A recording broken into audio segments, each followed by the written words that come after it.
छोटी सी बहू पार्ट 1। निशा 2 भाइयों की इकलौती बहन थी। इकलौती तो थी ही, घर में सबसे छोटी भी थी। सबसे छोटा होने के कारण वो हमेशा से ही सबकी बहुत ही दुलारी रही थी। निशा बेटा, एक गिलास पानी लाना तो। अभी लाई पापा। निशा, पापा को 1 कप चाय भी बना कर दे देना, मैं कपड़े आयरन कर रही हूँ। मम्मा आपको पता है ना, मुझसे अच्छी चाय नहीं बनती, आप बना दो ना प्लीज। अरे भाग्यवान, तुम्हें पता है ना उसका घर के काम में मन नहीं लगता, तो फिर तुम क्यों उसे बार बार काम के लिए कहती रहती हो? तुम खुद उठकर नहीं बना सकती हो? मैं तो सब कुछ ही कर सकती हूँ जी, और इतने सालों से कर भी रही हूँ। लेकिन आपकी बेटी भी कल को ससुराल जाएगी कि नहीं? 1 कप चाय बनाना भी नहीं सिखाएंगे तो ससुराल जाकर नाक कटाएगी हमारी। तुम तो बात बात पर राशन पानी लेकर तैयार खड़ी रहती हो। अरे बच्ची है, सीख जाएगी। और कौन सा कल ही उसकी शादी होने जा रही है। जब देखो हर समय ससुराल जाने का ताना मारती रहती हो। अब तुम ये बताओ कि तुम चाय बनाकर पिलाओगी या नहीं? हाँ हाँ, खूब चढ़ा लीजिए इसे सर पर। कल को जब ससुराल से इसकी शिकायत आएगी ना तो आप ही झेलिएगा। हम तो अपनी प्रिंसेस को ससुराल भेज ही नहीं रहे। मेरी राजकुमारी तो यहीं रहेगी, पापा के पास। हमेशा इस घर में राज करेगी। सबकी बेटियां ना राजकुमारी ही होती है। तो फिर अपने बेटों के लिए क्यों ब्याह कर ले आए किसी और की बेटी को?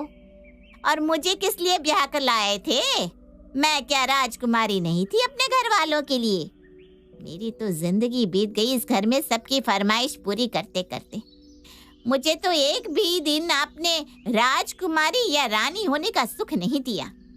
बिटिया, राजकुमारी सिर्फ बाप के घर में होती है, पति के घर में कोई रानी नहीं होती। हाँ, कुछ दिन बाद नौकरानी जरूर हो जाती है। पापा, आपने देखा ना मम्मा मुझे कैसी बातें सुना रही है। अरे चाय बनानी नहीं आती तो कौन सा बहुत बड़ा पाप हो गया? एग्जाम में तो मैं हमेशा टॉप ही करती हूँ ना। अपने कॉलेज की हर एक्टिविटी में फर्स्ट आती हूँ। ये जो ढेर सारे मेडल लगे हुए हैं ना पूरे घर में, ये सब मैं ही तो जीत कर लाई हूँ। अगर मैं सुबह शाम झाड़ू पोछा और रसोई संभालूंगी तो मुझे मेडल नहीं, एग्जाम में अंडा मिलेगा, अंडा। बिल्कुल सही कह रही है मेरी गुड़िया।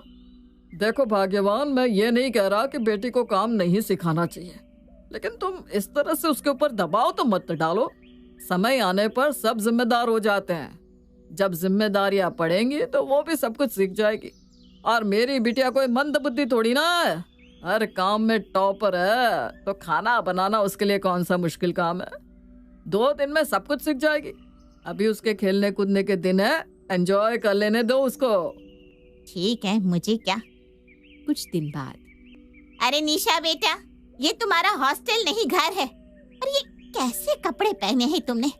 ये छोटे छोटे से निकर पहनकर घर में घूमने की अब तुम्हारी उम्र नहीं रही बेटा। थोड़े अदब के और ढंग के कपड़े पहना करो। घर में पापा हैं, बड़े भाई हैं, और सबसे बड़ी बात, कुछ दिन में तुम्हें भी ससुराल जाना है। ऐसे बेहूदे कपड़े पहन के ससुराल में घूमोगी तो तुम्हारी सास तो यही कहेगी ना, माँ ने कोई तमीज नहीं सिखाई। मम्मा आपको पता है ना, मुझे शॉर्ट्स पहने बिना नींद नहीं आती रात में। और सास क्या रात में मेरे कमरे में ही कैमरा लगाकर बैठी रहेगी? मैं सोते समय पहनती हूँ, सुबह उठकर चेंज भी तो कर लेती हूँ। तुझसे तो बहस करना ही बेकार है। हर बात का जवाब है तेरे पास। लेकिन मैं समझा रही हूँ, मेरी बातों को गांठ बांध ले, वरना कल को तू बहुत पछताएगी। अरे भाग्यवान, अब क्या हो गया? हर समय मेरी गुड़िया के पीछे क्यों पड़ी रहती हो तुम? छोटी है, संभल जाएगी।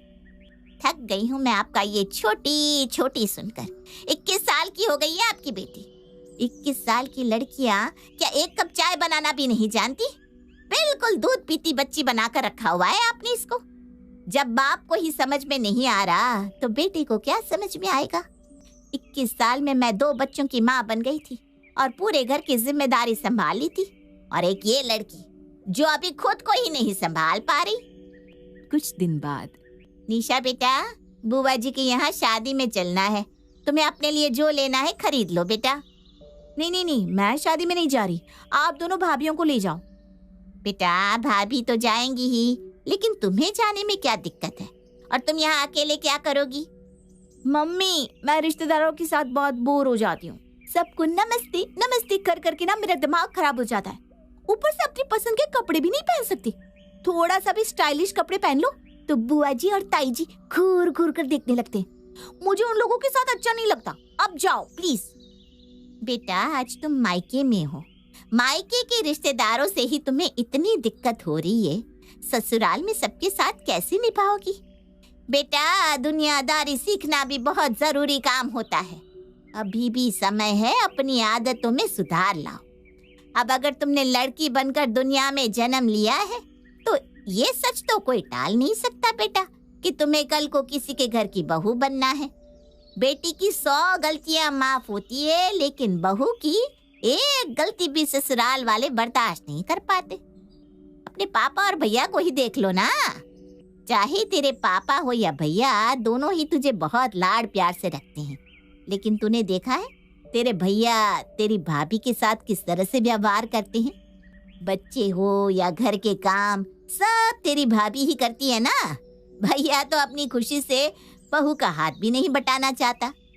वो तो मैं टोक देती हूँ, इसलिए खाना लगाने या मुन्ना को सुलाने लगा है। अब 5 से अगर 5:15 भी हो जाए ना तो तुम्हारे पापा चाय चाय का शोर मचाने लगते हैं, क्योंकि मैं उनकी पत्नी हूँ और मुझसे हमेशा यही चाहते हैं कि मैं बिल्कुल परफेक्ट रहूं, चाहे घर के काम करने हो या किसी के साथ रिश्तेदारी निभानी हो। मेरी की हुई कोई भी गलती इस घर में एक्सेप्टेबल नहीं है। उसी तरह शादी के बाद तेरे जीवन में भी बहुत बदलाव आ जाएगा। और निशा बेटा, क्योंकि तूने बचपन से कोई भी जिम्मेदारी नहीं उठाई, तुझे बहुत दिक्कत आएगी बेटा। मेरी मान और आज से ही घर गृहस्थी का काम सीखना शुरू कर दे बेटा। मम्मा ऐसा लगता है जैसे कि आपका जीवन का मिशन ही यही है कि आप किसी भी तरह मुझे बस एक अच्छी बहू बना पाए। अरे मम्मा मैं थक गई हूँ आपका ये लेक्चर सुनते सुनते। पापा देखो ना मम्मा को। निशा पैर पटकते हुए अपने पापा के पास पहुंच जाती है और हमेशा की तरह इस बार भी उसके पापा उसकी साइड लेकर निशा की माँ को वहां से भेज देते हैं। समय अपनी रफ्तार से आगे बढ़ता जा रहा था। निशा ने पोस्ट ग्रेजुएशन पूरा कर लिया था। पोस्ट ग्रेजुएशन पूरा करने के कुछ दिन बाद ही निशा के लिए अमित का रिश्ता आता है। अमित एक बहुत अच्छे और धनाढ़ परिवार से था। उसके परिवार में उसकी दादी, मम्मी, 2 छोटे भाई और एक बड़ी बहन भी थे। बड़ी बहन रश्मि की शादी हो चुकी थी और दोनों छोटे भाई अभी कंवारे थे। कुल मिलाकर अमित अपने परिवार में सबसे बड़ा था। अमित के परिवार की ओर से दहेज के लिए भी कोई मांग नहीं थी और ऊपर से उन्होंने निशा को एक ही नजर में पसंद भी कर लिया था। अमित दिखने में बहुत अच्छा था, उसकी कमाई भी अच्छी थी, इसलिए निशा के मम्मी पापा को भी पहली नजर में ये रिश्ता पसंद आ जाता है और इस तरह जल्दी ही शादी करके निशा अपने ससुराल आ जाती है। शादी के बाद निशा की मुंह दिखाए के समय, निशा बहू, ये सब रिश्तेदारी की औरतें हैं। मुंह दिखाए के बाद तुम्हें सबके पैर छूने हैं। ठीक है मम्मी जी। निशा को रस्म समझाने के बाद निशा की सास घर आए मेहमानों के चाय नाश्ते के इंतजाम में लग जाती है। सभी औरतें एक एक करके निशा का चेहरा देखती हैं और मुंह दिखाए के लिए लाए हुए लिफाफे उसको थमा देती है। मुंह दिखाए के बाद निशा उठकर बारी बारी से सबके पैर छूती है और वापस जाकर अपनी कुर्सी पर बैठ जाती है। कुछ देर बाद जब रमा वापस कमरे में आती है तो बहू से पूछती है, सबके पैर छू लिए ना बेटा, कोई बचा तो नहीं? जी मम्मी जी, सबके पैर छू लिए। बहू की बात सुनकर रमा सबको चाय नाश्ता देती है। चाय पीने के बाद सभी औरतें जाने लगती है। एक औरत दूसरी औरत से कहती है, जीजी, बहू ने तो पैर छूकर 10 रुपए भी हाथ में नहीं रखे। लगता है यहाँ के रिवाज उसे पता नहीं है। अरे इसे नहीं पता, इसकी सास को तो पता होगा। उसने तो सारी जिंदगी यहाँ बिताई। देखो तो कैसे बेइज्जती करी है सास बहू ने, ऐसे ही सूखे सूखे पैर छुआ दिए। जैसे ही रमा के कानों में मेहमानों की बात पड़ती है, वो बहू निशा के पास जाती है। निशा बहू, मैंने तुमसे पूछा था ना, तुमने सबके पैर छू लिए, तो तुमने मुझे क्या जवाब दिया? हाँ मम्मी जी, मैंने सबके पैर छू लिए। मैंने हाँ तो कहा था। अरे इतने भी समझ नहीं है तुम्हें? शादी के बाद जब पहली बार किसी के भी पैर छुए जाते हैं तो उनको शगुन दिया जाता है। ऐसे ही खाली हाथ पैर नहीं छुए जाते। हमारे यहाँ अशुभ माना जाता है। तुम्हारी मम्मी ने तुम्हें बताया नहीं? अरे तुम्हारे घर में तो पहले से 2-2 भाभियां हैं, पता तो तुम्हें होगा ही। मम्मी जी, मुझे मम्मी ने लिफाफे तो दिए थे, लेकिन पता नहीं मैं कैसे भूल गई। वो ना मेरे पर्स में रखे हुए हैं, मैं अभी लेकर आती हूँ। बेटा, तुमने तो आज पहले दिन ही औरतों के बीच हमारी किरकिरी करवा दी। क्या सोच रही होंगी सब औरतें? इन सास बहू को जरा भी सहूर नहीं है। रमा की बात सुनकर निशा अपनी नजरें नीचे झुका लेती है। अब वो सास को क्या जवाब देती कि वो तो कभी भी किसी रस्म रिवाज या समारोह में शामिल ही नहीं होती थी। उसे पता ही नहीं है कि कब और क्या रस्म निभाई जाती है।